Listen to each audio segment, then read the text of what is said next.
Coming in this coming Shabbat, we have Tu B'Av. And Tu B'Av is considered to be a happy day, holiday. What's the reason why Tu B'Av is considered to be a holiday? It says in the Gemara, in Masechet Tanit, in the end, the last chapter, that there was 5 good things that happened on Tu B'Av, fortunate events, and that demonstrated to the Jewish people, to the rabbis, that it's a happy day, it's a holiday, good things are want to happen. They're destined to happen good things. So the interesting thing is, just like on Tisha B'Av, and also Yud Zayin Tammuz, tells us the Gemara over there, in Masechet Tanit, that there was 5 bad things that happened on Yud Zayin Tammuz, and also 5 bad things that happened on Tisha B'Av. So Tu B'Av is just the opposite, right? 5 good things, just the opposite. So we see from there that everything can be different. Just in a few days, we had Tisha B'Av on Sunday. Now Tu B'Av is coming on Shabbat. All of a sudden, everything is changing. We're going from sadness to happiness all of a sudden, right? Which is a very nice thing. It's beautiful, Baruch Hashem. So what are the 5 things that happened that are good on Tu B'Av? What are the events that happened? So it says the Gemara, there was a lot of very, very good things. Number 1, the first thing that happened, which was that when they were in the Midbar, the Jewish people, and the whole event of the spies, the Meraglim, that they went and they spoke Lashon Hara about Eretz Israel. So what happened was that there was a decree made at that time, very harsh decree, which is that what? That all of that generation is not going to go into Eretz Israel. Everybody's going to die. First, that whole generation has to die, and then once everybody's dead, lo aleinu, then they can go in, right? Before that, they cannot go. So how long did it take for them to all die out? It was 40 years. Because this was the first year that they were in the desert. So after 40 years, they were able to go in, because then everybody died. So what happened was that it was something unbelievable. They say, Chazal, that during this time of Tisha B'Av, they knew that they're going to die, a certain amount of people, because they were going to reach the age of 60. It was from the age of 20 to 60. This was the age that people were going to the army to fight against the enemies of the Jews, from 20 to 60. Right? So it's a 40-year lapse. So it takes 40 years for them, for each generation to die out. That's why they needed 40 years. So what happened was that every year, whoever reached the age of 60, he knew that he was going to die, they stay in the desert. So what they used to do is the ones that are already coming to the age of 60, Lo Alenu, can you imagine something like this? Today we have COVID, we think we have problems. But in those days, those people, what they used to do, right? When they reached the age of 60, they used to dig their own grave and get it ready to be in the grave, to go in the grave. They used to dig their own grave. Can you imagine such a thing? And they used to go and lie in there, tzoboden, kuboshi, Shem Yirachem, Lo Aleinu. So they were waiting to die, and then they would cover them with dirt and bury them. This was happening every year like this on Tisha B'Av. Shem Yirachem, Lo Aleinu. Can you imagine? So what happened was this is going on for 40 years like this, and then in the end, the last year, where already the decree was over, already 40 years had passed. So they didn't realize, that they didn't count properly, it seems, right? But that's what it's kargat. So because of that, what happened was that they dug their own graves again, right? The people who reached the age of 60, they went inside there, chatres, and all of a sudden they wake up in the morning, they're still alive. What happened? I didn't die. So they say that this was Tu B'Av, right? When they woke up in the morning and they realized that they're still alive, it was Tu B'Av. So we see from there that Tu B'Av is a good day from there as well. What does that mean? That's when they stopped dying in the Midbar. This was the first year that they stopped. And then, once they stopped, they were ready now to go into Eretz Israel. This was the way it happened. All that generation has to die out. The only 2 people from that generation that went into Eretz Israel was who? Yehoshua bin Nun and Caleb ben Yefuneh, right? Those were the 2. Why is that? Because they went with the spies together, with the Meraglim, but they didn't speak Lashon Hara about Eretz Israel. Just the opposite. They defended it, right? Taitzvus, So because of that, since they defended Eretz Israel, they didn't speak Lashon Hara, so therefore they were able to go in. The decree didn't apply to them. Also, there's another group that the decree did not apply. You know who they are? Which group was it? Also the Levim, right? The Leviim did not die. They were not a part of that decree. It seems like what? They were not from that decree also. They didn't speak Lashon Hara, but in Israel, they didn't believe Lashon Hara, so therefore the decree did not apply to them, to the Levim. So the Levim did not die either. It was all Am Yisrael except the Levi, except Shevet Levi. That's the way it was. Okay, very good. That's the first thing that happened, right? So then, there was also more good things that happened on Tu B'Av. 4 more things that occurred on Tu B'Av. There was also another thing, which is that in the beginning, when the Torah was given, the tribes were forbidden to intermarry one with the other, you know? If you're from Shimon, your daughter from Shimon, you have to marry from somebody from Shimon, from Shevat Shimon. If you're from Levi, you have to marry Levi. If you're from Yehuda, you have to marry Yehuda. If you're from Menashe, you have to marry Menashe. Why is that? What's the reason why? Because if the girl would marry somebody who was from a different tribe, so what happened was that if she would inherit something from her father, let's say there's no sons, right? There's no sons. So when there's no sons, the daughter inherits. The daughters inherit the money. That's what happens. So what happened was that the daughters sometimes would inherit the money because there's no sons. So that means they would also inherit the land of their father as well, karka, mitzah. So what happened was that land, if they would marry now somebody from a different tribe, it would get transferred over to that tribe. So this was not something that they wanted. Why? Because each tribe had their own land. So they didn't want, now this land to become to that tribe, and this tribe, the land goes to that tribe. It's going to get all mixed up like that. They wanted each tribe to have their own land. This is the reason why they didn't do it that way. So what happened was that there was a certain time where they allowed, there was a certain time in history where they decided to allow the tribes to intermarry. Even though this problem existed, they didn't care anymore about that. They weren't so particular. So they said, you know what?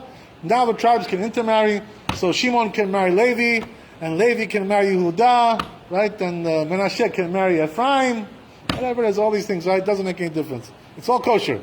So that was also one of the things that happened. They permitted the tribes to intermarry. So this was considered to be also a good thing, because otherwise you're limited, like you can only marry, let's say like, you're Georgian, right? So you can only marry Georgian. You cannot marry Bukharian, you cannot marry Persian. So sometimes what happens is that not everybody finds the proper mate, the proper, husband, wife, spouse from their community. So they have to marry outside the community, Marry Bukharian, marry Ashkenazi, whatever it is, right? Whatever it is that you find. But in those days it wasn't allowed. Now it's allowed, Baruch Hashem. Now we can marry, right? Ashkenazi can marry Sephardi, and Sephardi can marry, right, this, and the Temani. And they can all switch around. This was also the second thing that happened on Tu B'Av, another thing that they allowed. Number 3, also there was another thing, which is that when they had a civil war, right, Milchemet Achim, they had a civil war during the period of the judges. So what happened was that Binyamin, the tribe of Binyamin, fought against all the other tribes. Right? They tried to tried to punish Binyamin because of the sin that they did. Some of their members did a sin. I don't want to get into it now. What happened over there? What happened was that at that time they made an oath, all the tribes, because of Binyamin. They were making a lot of troubles at that time. They didn't want to give over the criminals that committed the crime. So what happened was that they made an oath, taipises, What was the oath? That none of us are going to give our daughters to Binyamin. Nobody's going to give our daughters to marry to Shevet Binyamin. They made a decree like this. So this decree was kept ongoing for quite a while, and then there was a certain time where it got nullified. Gabatles is this decree. So what happened was that they nullified it. When did they nullify it? That what they were allowed to marry in to the tribe of Binyamin, to take their daughters and their sons and marry into them. This was also on Tu B'Av. So this is also the third thing, right, that happened on Tu B'Av. The good things that happened on Tu B'Av. There was also another amazing thing which the Gemara tells over, which is that there was the time of the Roman persecution. The Jews, when they went to Galut and the Romans destroyed the Bet HaMikdash, what happened was that there was one stronghold that was left over after the Bet HaMikdash was destroyed, and they didn't give in to the Romans. Which stronghold was that? This was Betar, right? Beter. The Sephardim called it Beter. Ashkenazim called it Betar. Whatever you want to call it, it's the same place. Doesn't make any difference, right? By the way, it's not the same Betar that we have today. today the location of the town Beitar is in a different place than what it was then. It's not the same location. Same name, but different location. Whatever it is anyway, right? It's all good. As long as we're living in Eretz Israel, Baruch Hashem, it's all good. No problem. We have no problems with that.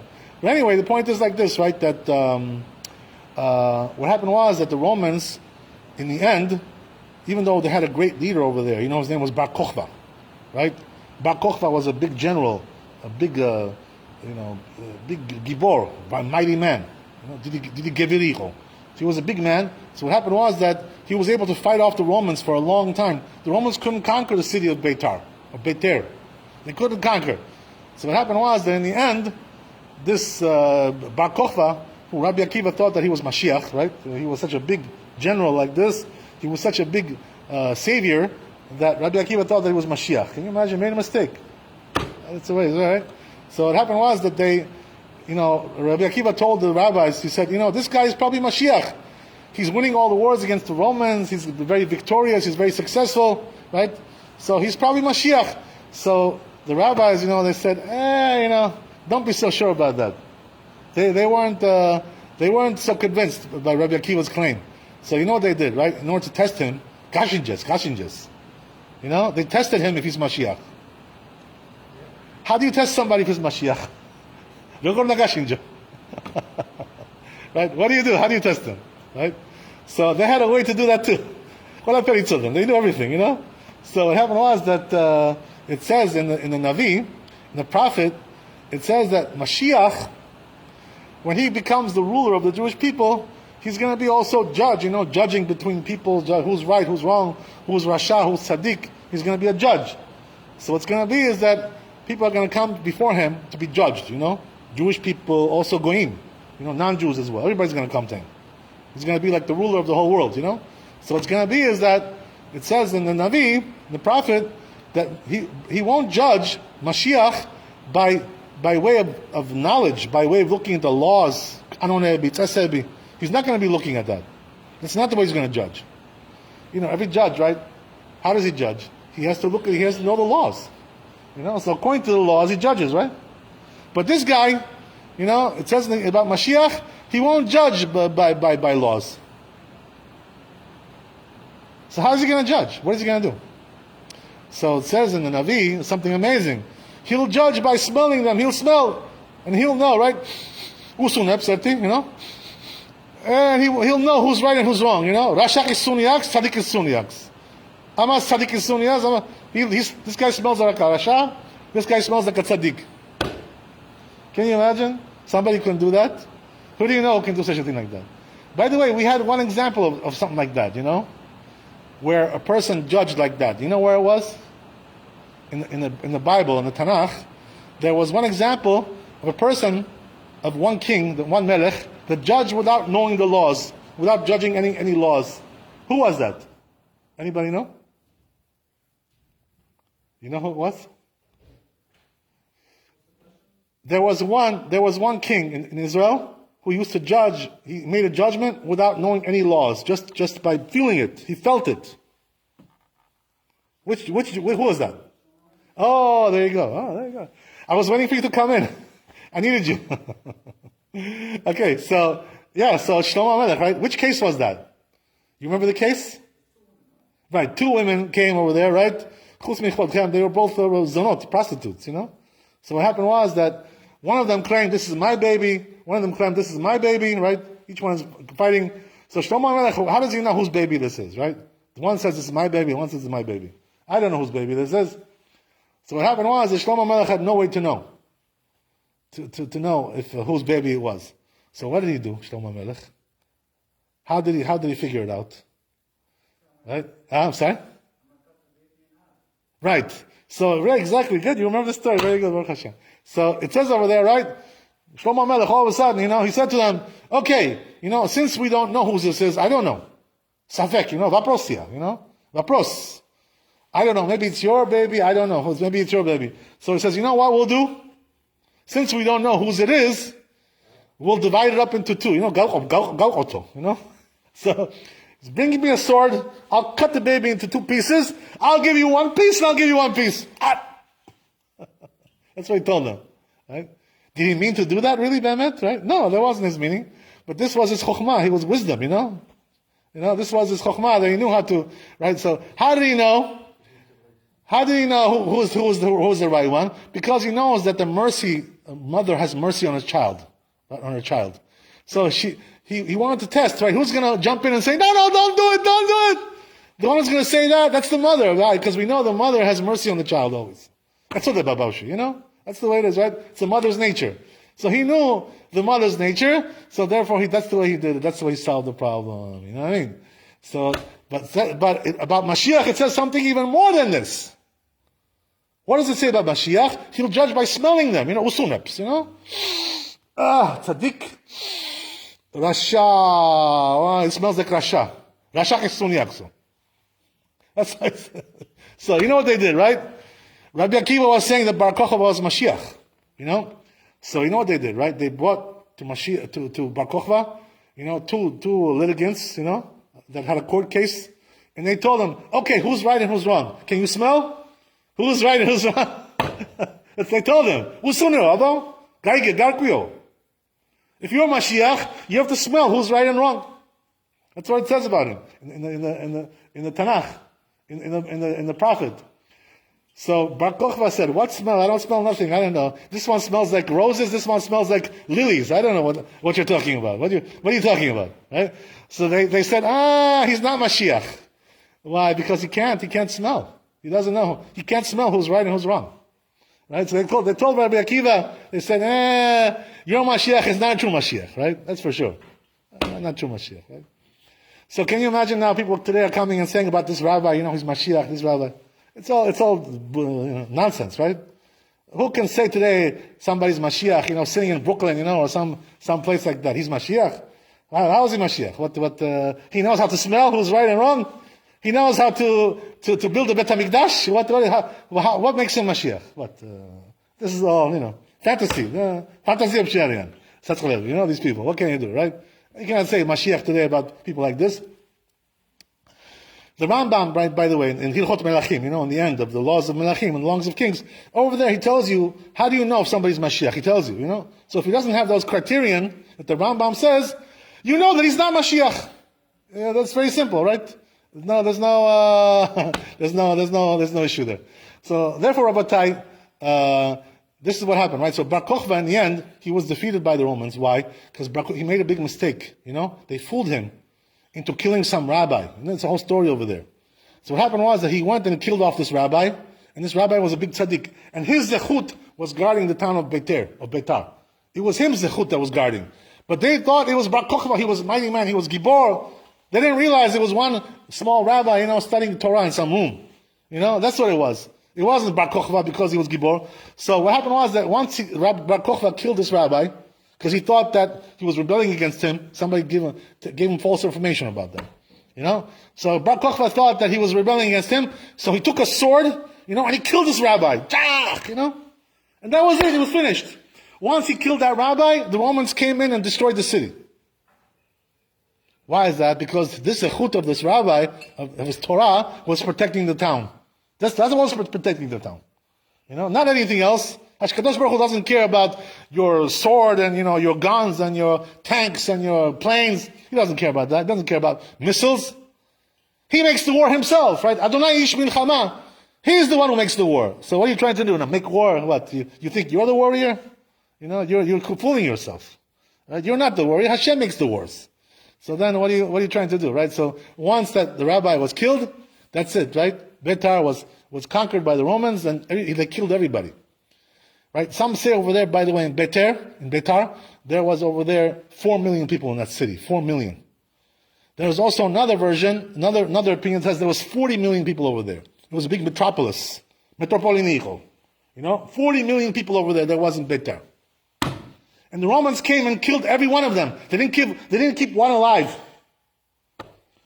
This is what they did. Can you imagine? How much HaKadosh Baruch Hu is going to punish them, these Europeans.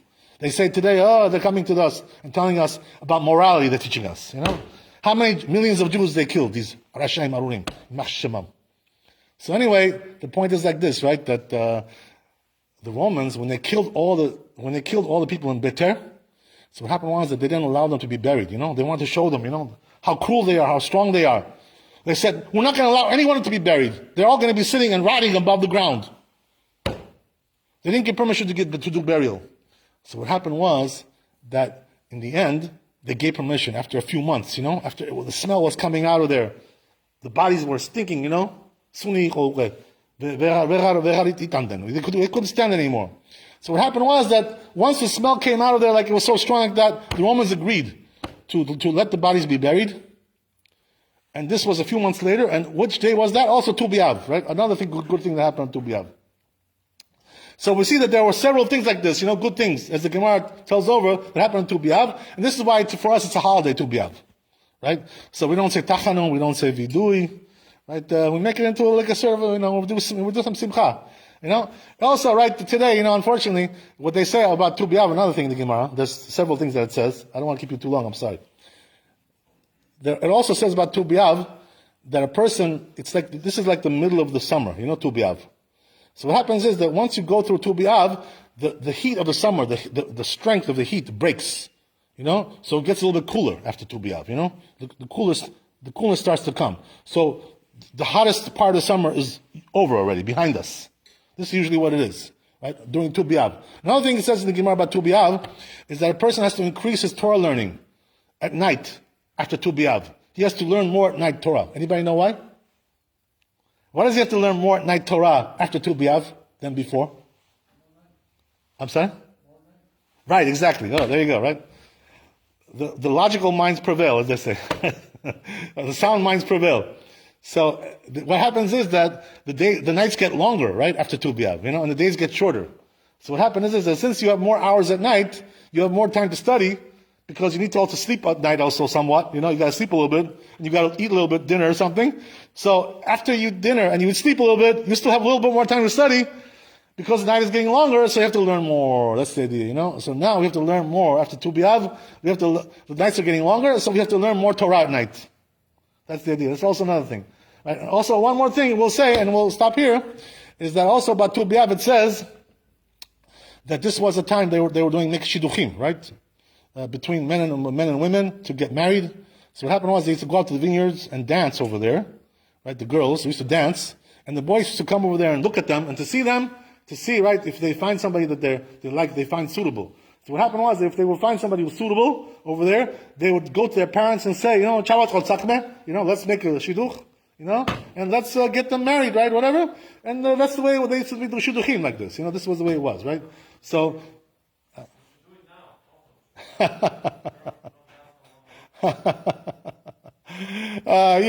are a little bit different now, as you know.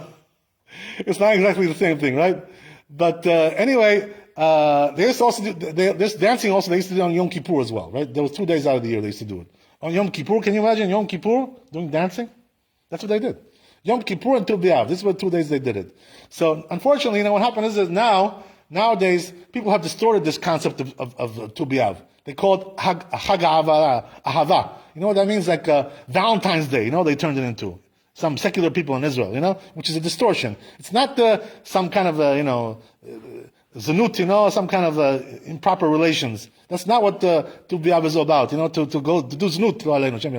It's not talking about that. It's talking about getting married and making a Jewish family. That's what it's all about. To make a shidduch, the proper way, the kosher way, the halachic way, right? Don't turn it into some kind of a love holiday, right? So that's a little bit already going too far to the other side. Okay, well, I want to start. I don't want to keep you here too long. ברוך ה' לעולם אמן אמן. רבי חנניה הקדוש בארץ הקדוש ברוך הוא זוכר ישראל. לפי החרבה, we have בניין? לפי החרבה להם תורה ומצוות, שנאמר אדוני חפץ למען צדקו יגדיר תורה וידיר.